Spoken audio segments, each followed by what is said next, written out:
Hola amigos y amigas del Efecto Marela. Quiero saludarles de manera muy especial en este nuevo episodio del Efecto Marela, donde me acompaña una colega, amiga muy especial que tiene un enfoque bien interesante porque ella es abogada, pero la vida la llevó por los caminos de la educación. Ella es María Carolina Nieto, a quien tuve el gusto de conocer hace muchos años cuando estaba precisamente haciendo una consultoría para hacer un diagnóstico sobre todos los temas de equidad de género en el subsector cacautero. Así que allí tuve la posibilidad de conocerla y hoy está con nosotros, así que bienvenida María Carolina, ¿cómo estás? Ay, feliz, feliz Lili, de verdad, de habernos vuelto a encontrar con una ocasión tan importante como es seguir fortaleciendo el lo que tú haces, que siga creciendo Fundación Amarela, que sigas abriendo camino para tantas mujeres. Entonces, de verdad, feliz de estar acá. Yo de verdad súper agradecida contigo, además que cuando preparamos esta entrevista no, no pensé que me fuera a encontrar con cosas tan maravillosas como las que nos vas a compartir hoy, así que quiero empezar porque nos cuentes justamente cómo estudiando derecho terminas en todo el tema de la educación y especialmente con un enfoque tan especial como el que tienes. Mm. Bueno, como la mayoría de cosas de la vida, no es una sola causa, sino una confluencia de situaciones. Efectivamente, yo estudié Derecho y me gradué en el 95, más o menos. En el mismo año que yo. Ah, bueno, ahí encontramos otra coincidencia. Pero desde, digamos, durante el tiempo de estudio de Derecho, me fui encaminando. Recordemos, era la época en la que estaba recién salida la Constitución del 91, y esa Constitución me motivó más a trabajar como en los temas de democracia, en los temas más como asociados a lo que en ese momento yo veía como el campo de la política, digamos, en general. Y eso me llevó a tener más una vocación, no tanto de la educación hacia la enseñanza, sino más bien de entender la educación dentro de un ámbito más abarcante, digamos, en su conexión de la educación con la sociedad, con la democracia. Y me fui yendo por ese camino, así que llegué a trabajar en el Ministerio de Educación Nacional, y allí tuve un mentor supremamente fundamental en mi vida, que fue el ministro de Educación, Jaime Niño Díaz. Él, de hecho, su formación también era como sociólogo y había hecho una maestría en economía, así que él tampoco era específicamente del área educativa, pero lo que empezó a ocurrir es que él y su esposa tenían una mirada de la educación desde las oportunidades que la educación le puede dar a un país y a una sociedad profundamente desigual como la colombiana. Entonces yo entré por la puerta de lo social, de la apertura hacia la democracia, y en particular también entré porque para ellos era muy importante la conexión entre la educación y la paz. Y hay un punto muy importante que quiero contarles y es que esta mujer tiene los genes de la educación parte, en toda su historia, en su árbol genealógico.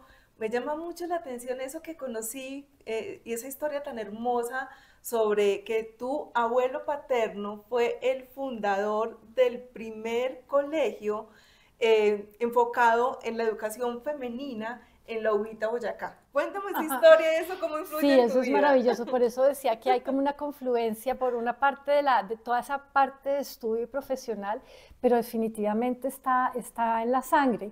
Resulta que en la vereda de Cusagüí, en el municipio de La Ubita, en Boyacá, se conforma esta familia tan fascinante que fue realmente la familia de mis ancestros, en donde la opción por la educación, yo a veces digo, ay, si yo tuviera una camarita hacia el pasado, yo quisiera estar en esa mesa del comedor donde esa pareja de mis bisabuelos hablaba cómo vamos a hacer con esta familia de 5 mujeres, 2 hombres, para darles educación desde nuestra vida de labranza, digamos. Y la decisión termina siendo algunas de estas 5 mujeres al convento. ¿Cómo se educa una mujer en esa época? Mi abuelo pudo ganarse una beca para estudiar, se enfermó, entonces se la llevó el hermano. Finalmente, una travesía muy larga de vida llega a que esa preocupación por la educación de la mujer que tenían mis bisabuelos empieza a manifestarse en que ya mi abuelo, con su trayectoria, porque él también fue abogado, pero se dedicó a la política, logró celebrar los 600 años de fundación de la UBITA Boyacá. Y como parlamentario, como congresista, esos 600 años se evidenciaron en una serie de inversiones que la nación hizo en la UBITA. Y la prioridad era esa, la educación. Entonces fundó el Colegio del Pilar, el primer colegio para mujeres en la ruralidad, porque en realidad eso era, Claro. era lo que le permitía a las mujeres de la ruralidad educarse en la educación secundaria. Entonces, eso va en la sangre, esa preocupación también por el lado materno. Mi bisabuelo también fue promotor de la educación, mi madre estudió educación. Entonces, sí, eso como que va ahí y siempre yo digo, de verdad, ¿cómo serían esas conversaciones para darle oportunidad a las mujeres de educarse? Entonces, ahí está el resultado. El resultado es que definitivamente María Carolina tiene herencia de educadora y lo trae en todo su ADN y lo ha llevado además, María Carolina, a un espacio muy interesante de la educación que quiero que hablemos de esto y es cómo en tu enfoque educativo llegas a ponerte a pensar la educación es fundamental para construir paz. Pues es que a veces parece tan obvio, pero no se da tan obvio. Y es que el primer lugar de socialización, por supuesto, es la familia. Y allí aprendemos cómo relacionarnos con ese hermano o hermana con quien no tenemos nada en común y nos disgustamos, cómo los padres, madres nos ayudan a tejer esas primeras maneras de relacionarnos. Pero obviamente el segundo espacio para una importante parte de la población ya colombiana, no el 100% desafortunadamente, pero todos quienes podemos acceder a la educación formal, pues encontramos en ese espacio el primer espacio donde podríamos aprender a relacionarnos o en cambio no relacionarnos. Entonces, ¿por qué la educación y la construcción de paz? Porque podemos hacer de la escuela un espacio donde aprendemos a convivir en la diferencia y donde aprendemos a resolver los conflictos de una manera no violenta. Con un contexto como el colombiano, donde digamos, donde continuamos reproduciendo unos esquemas tan violentos de la manera de relacionarnos, donde las narrativas de poder son todavía tan fuertes como que a mi contrario lo tengo que eliminar, no puedo generar espacios de diálogo, y donde la manera de resolver una infracción, digamos, o una manera de un mal comportamiento es excluir al estudiante. Entonces la escuela termina siendo reproductor de violencia cuando ese estudiante que ha tenido un comportamiento que debería ser más bien una razón de educación termina siendo, vamos a sacarlo, porque aquí en Colombia parte de todo esto que nos ha pasado como país de tantos años de violencia es que entendemos la justicia como venganza o entendemos la justicia como castigo o entendemos definitivamente la justicia como excluir o remover a la persona violenta de un ambiente para que ese ambiente permanezca protegido, pero la persona que sacamos, ¿dónde va? ¿No? Entonces, yo tuve la oportunidad de trabajar desde muchos años, ya como es cuando estaba en el Ministerio de Educación y todo esto, mirar la parte, el impacto que tiene cada niño excluido de la escuela. ¿A dónde va ese niño? ¿No? Hay tantos testimonios que el informe de la Comisión de la Verdad recogió sobre niños y niñas que simplemente no tuvieron oportunidad de educarse o estando dentro del colegio por una u otra razón no podían mantenerse allí y terminaron o en la guerrilla o en los paramilitares. Entonces la educación sí puede ser un espacio donde por un lado protejamos a esos niños, no los saquemos del sistema, tratemos de tenerlos ahí aún con dificultades, aún con sus fallas, de eso se trata educarlos, ¿no? Y al mismo tiempo hacer de la convivencia un espacio donde podamos aprender a relacionarnos y a resolver conflictos de manera no violenta. Entonces la conexión entre educación y paz es toda. Lo que pasa es que es tan obvia que toca trabajar en ella. y, y, Y creo que hemos tenido los últimos 2 programas hablando de temas que parecieran muy obvios y no son tan obvios. Y justamente lo que queremos es abrir estos espacios para poder reflexionar sobre aquellas cosas que no son tan obvias. Acabaste de hablar del informe de la Comisión de la Verdad, ¿sí? Yo me puse a investigar y cuando vi realmente todo la dimensión de lo que es este informe, me hice una reflexión, María Carolina, me puse a pensar, este informe deberíamos conocerlo todos los colombianos. O sea, realmente, si soy colombiano, si soy colombiana, debería leer ese informe y entender qué es lo que realmente pasó. Y adicionalmente permitirme abrir la mente a las tantas miradas y narrativas que tiene el informe. Tú en pandemia te diste una tarea y fue justamente ponerte a hacer este ejercicio de lectura. Cuéntanos cómo fue esa experiencia, qué sembró en ti hacer todo este tema de la lectura del informe Sí, de la Comisión. otra mujer maravillosa, Ana María Arenas, una educadora de Risaralda, con quien yo terminé conociéndome por lazos familiares, pero luego la admiré muchísimo, es una gran pionera y una cosa que ella hacía cuando yo vivía en Pereira también, es que ella leía los miércoles textos en un asocio que tenía con el Centro Cultural del Banco de la República. Entonces, como era pandemia, ella los leía, quienes llegábamos, estábamos ahí un rato, luego comentábamos un poco. Y eran unos informes que había sacado también la Comisión de la Verdad. Bueno, entonces yo dije, esta es una manera maravillosa. Y cuando ya sale finalmente el informe, había aprendido yo de Ana María 2 cosas. Uno, si tú dices miércoles a las 5 de la tarde, sea que llegue 1 o 10 participantes, te quedas. Es miércoles a las 5. 2, que precisamente al no esperar nada de nadie, las personas llegaban con la intención simplemente de conocer un poco y el propio informe fue tan robusto y su página web tan atractiva que realmente lo único que yo hacía era abrir la plataforma Zoom. Obviamente me suscribí, pagué mi suscripción, que siempre pienso que fue la mejor inversión. Y entonces lo que comenzamos a hacer fue empezar, obviamente cuando uno dice leer el informe, realmente está hablando de 10 volúmenes de distintos temas, el impacto en la mujer, el impacto en la adolescencia, el impacto en las comunidades étnicas, el impacto en la naturaleza. Y testimonios tan humanos que cuando tú los lees te conectas, o sea, independientemente de si te interesaba o no, si tenías o no la ideología política, el tema era que había mucho de humanidad ahí.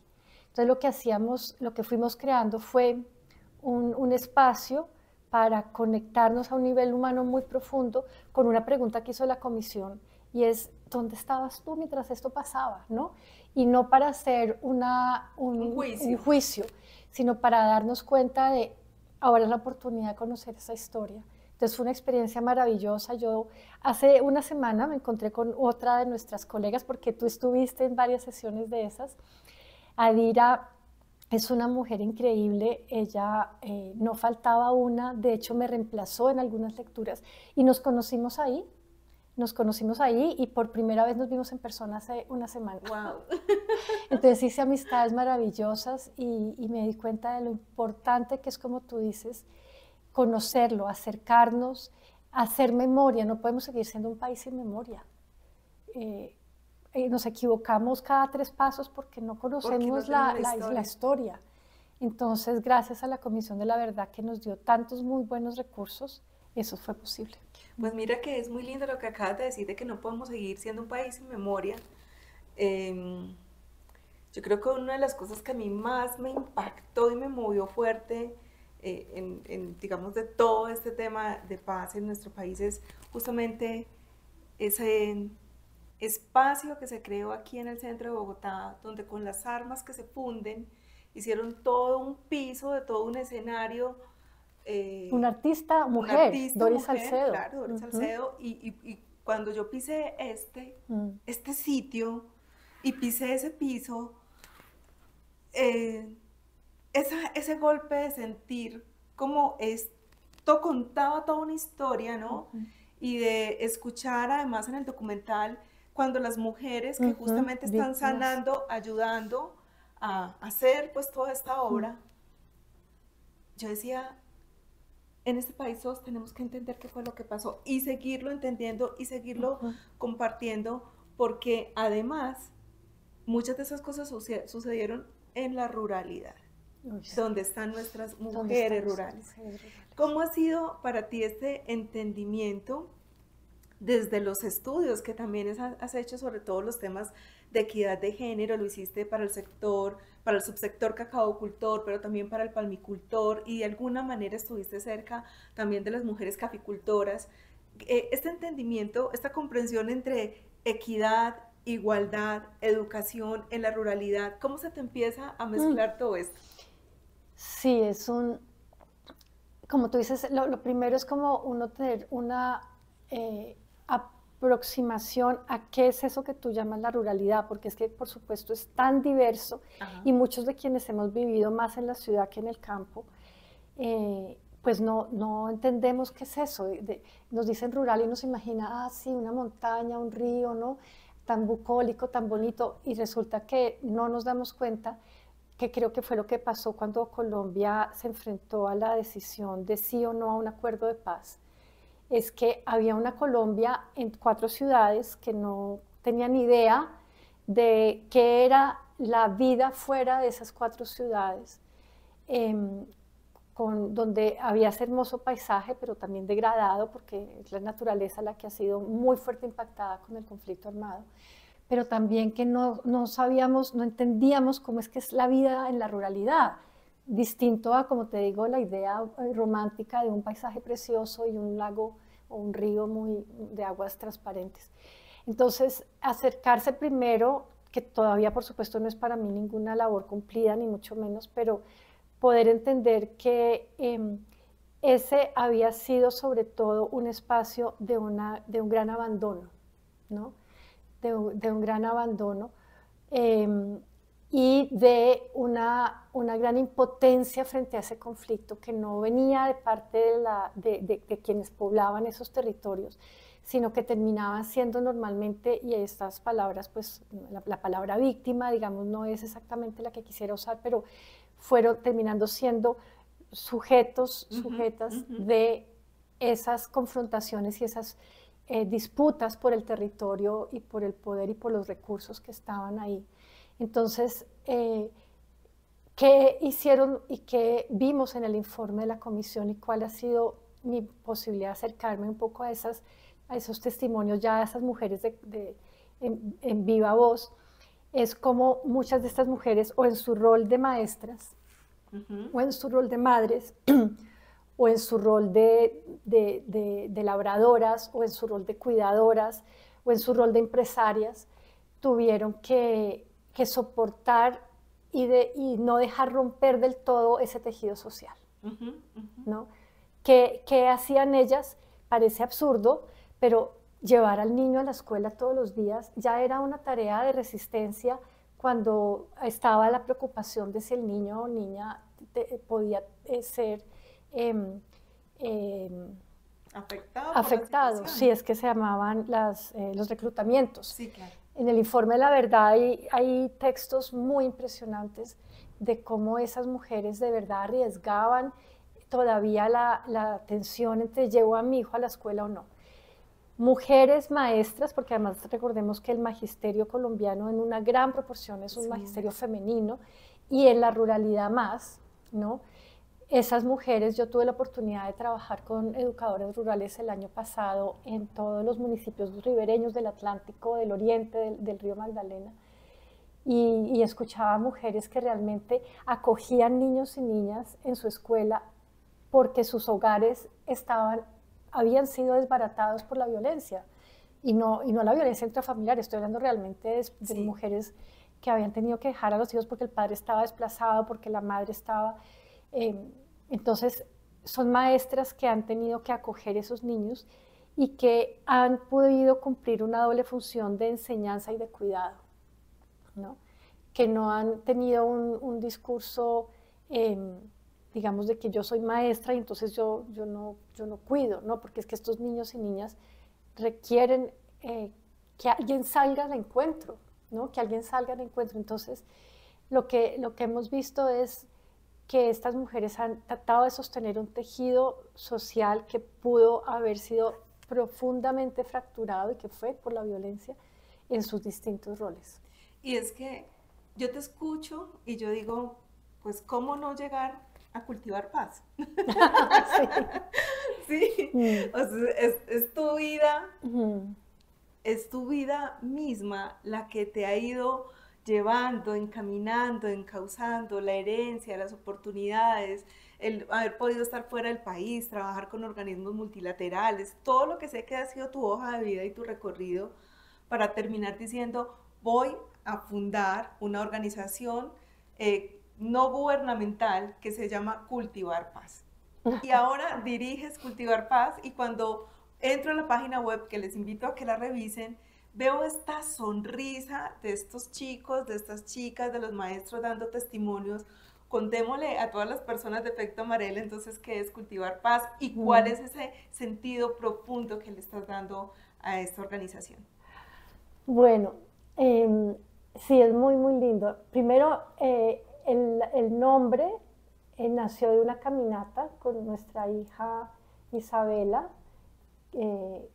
porque yo tenía la situación de que había regresado del doctorado que hice en Nueva Zelanda a Colombia, y estando allá en Nueva Zelanda yo pensaba mucho, bueno, ¿cómo puedo conectar tres pasiones? Una es que en ese país descubrí el poder del conocimiento ancestral, que eran apenas intuiciones antes de irme, y estando allá pude darme cuenta que hay una base de un concepto súper importante en Nueva Zelanda, en la población maori, que es el concepto del cuidado, de la hospitalidad, ¿no?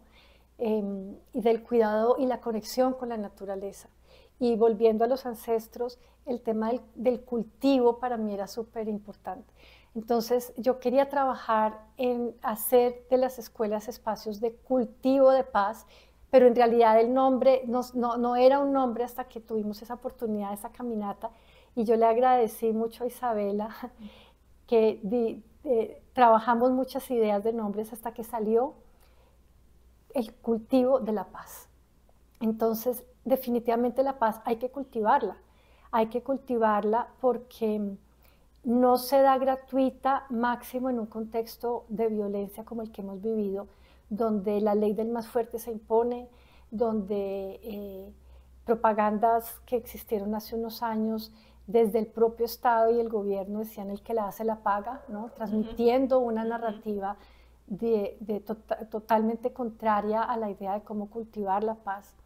Entonces, y tuve, además de esa hermosa caminata con Isabela, el apoyo de la familia en las cosas pequeñas que implicaba configurar una organización, que son muchas. ¿Quién hace la contabilidad? ¿Cómo trabajamos la imagen? Entonces yo hacía reuniones familiares, les mandaba el logo símbolo y me iban compartiendo ideas. Obviamente tuve el apoyo de mis mentores, que en ese momento fueron mis supervisores en el doctorado que hice, que nos fueron dando insumos para trabajar. Aquí con amigos que yo ya había conocido de años anteriores y que sabía que compartían esta idea. Y en eso yo vuelvo a decir, qué hermoso que estamos compartiendo ahora este camino, porque cuando uno no ha creído que tiene la vocación para tener una organización, sino que uno trabaja con uno mismo, ¿no? Pero ya tener una organización implica como otros desafíos y se fueron dando las cosas muy lindas porque el gran alimento de esto es ver que Cultivar Paz lo que está haciendo es, y rápidamente el nombre es Cultura de Cuidado y Justicia Restaurativa en la Educación. Ese es el nombre de Cultivar Paz.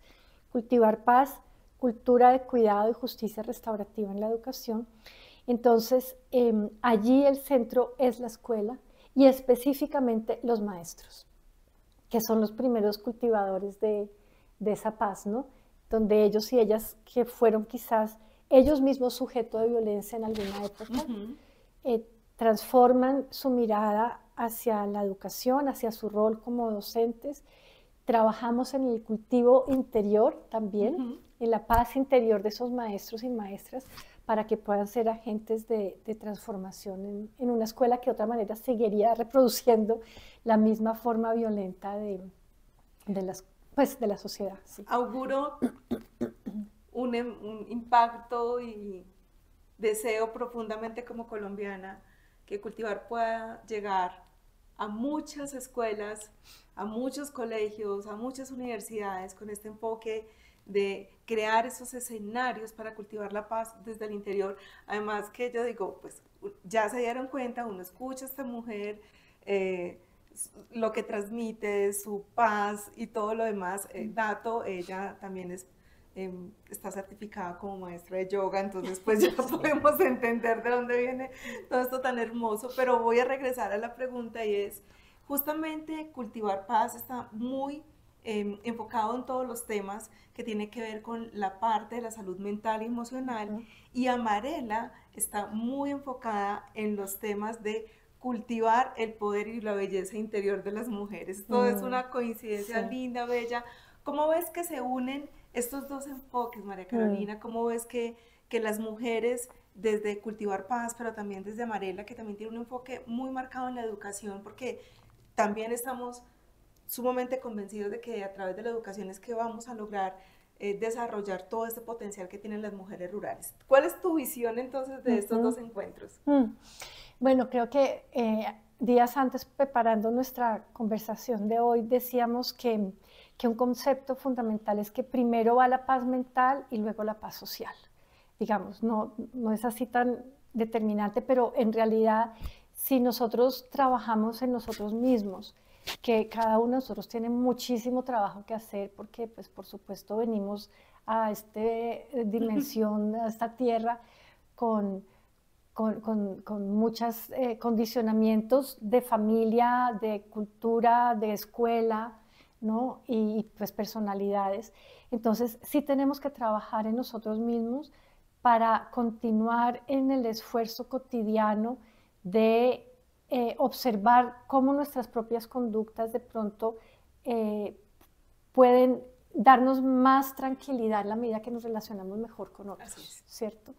Entonces, a veces como mujeres desconfiamos de nuestra capacidad para hacer eso, o a veces como mujeres hemos tenido contextos o experiencias que nos dejan un poco disminuidas y necesitamos las oportunidades para decir, yo puedo de pronto ejercer este liderazgo, puedo desarrollar este proyecto, puedo desarrollar este sueño, puedo generar confianza en mí misma, pero también desde una capacidad de comunicar y de relacionarme que un poco se opone a otra forma de liderazgo, y no lo califico si de femenino o masculino, simplemente nuestra sociedad patriarcal está muy enfocada en el ejercicio duro, ¿no?, de la autoridad, no en la colaboración, no en el afecto, no en las emociones, no en el cuidado.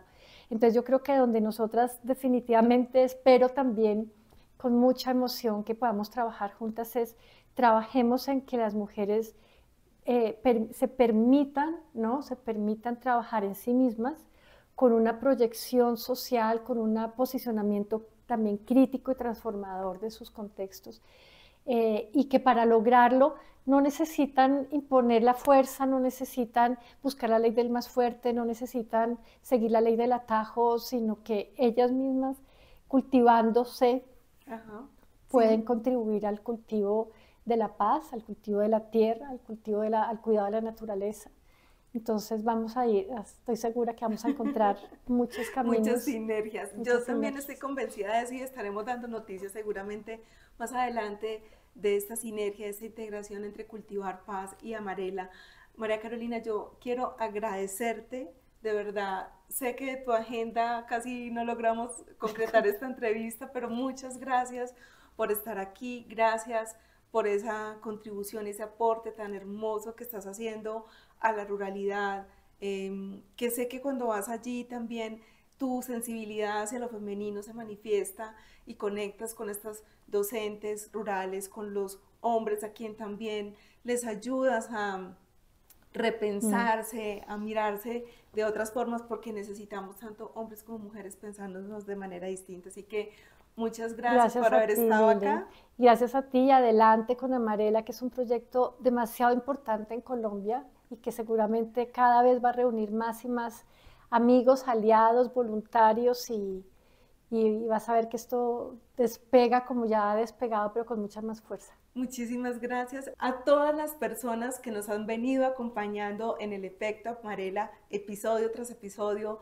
Sigan suscribiéndose al canal, compartiendo estas conversaciones, también colocando los comentarios y, por qué no, proponiendo a quien más quisieran escuchar en este sofá del Efecto Amarela.